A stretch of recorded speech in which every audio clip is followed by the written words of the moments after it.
The reason I didn't shoot at that doe was she was wired.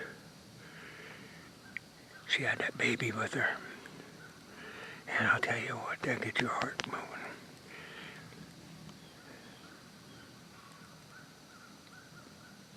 If I would have shot, she would have probably ducked the arrow, because she knew something was up.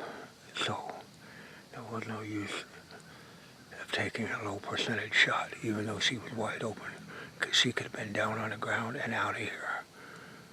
Just remember that. It's not a necessity, but we learned something. Very little wind, so my scent must be pooling.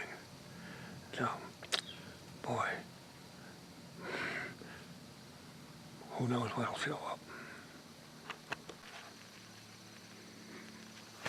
I'm gonna get down while it's still light and get out of here.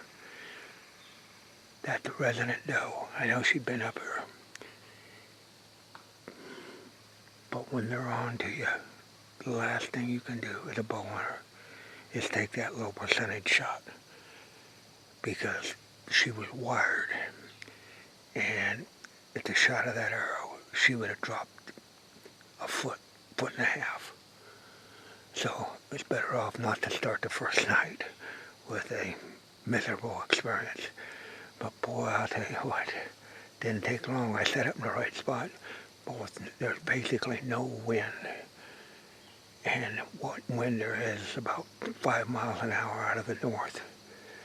And my scent must have been pooling around in here. So we're going to get down and get out of here. But what an opening night. I'm just so glad I picked the right stand. The doe and the yearling came out.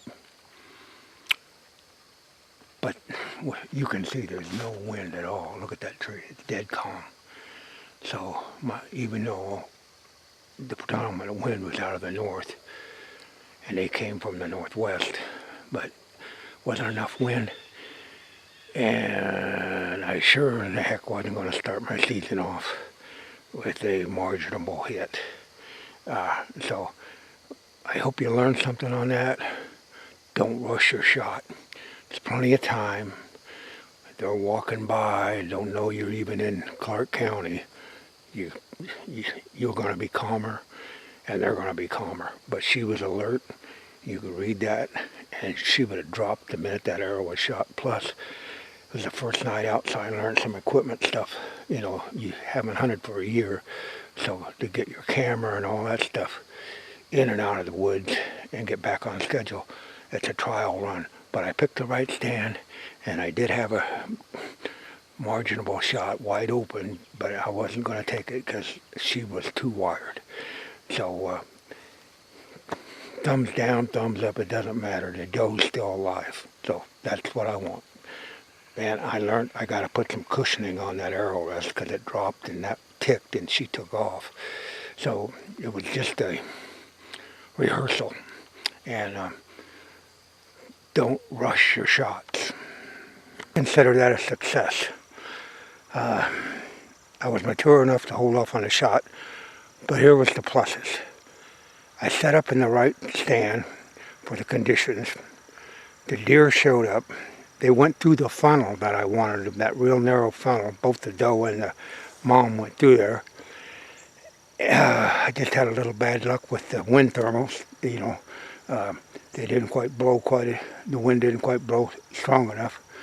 But and here's another thing I want to show you. That's my watch. Now, daylight savings time, it's 10 after 6. But I'm hunting on animal time, standard time, sunrise, sunset time, not man-made in Washington, D.C., because they screw everything up. Even though my cell phone said one time at the beginning, it was actually only 4 o'clock.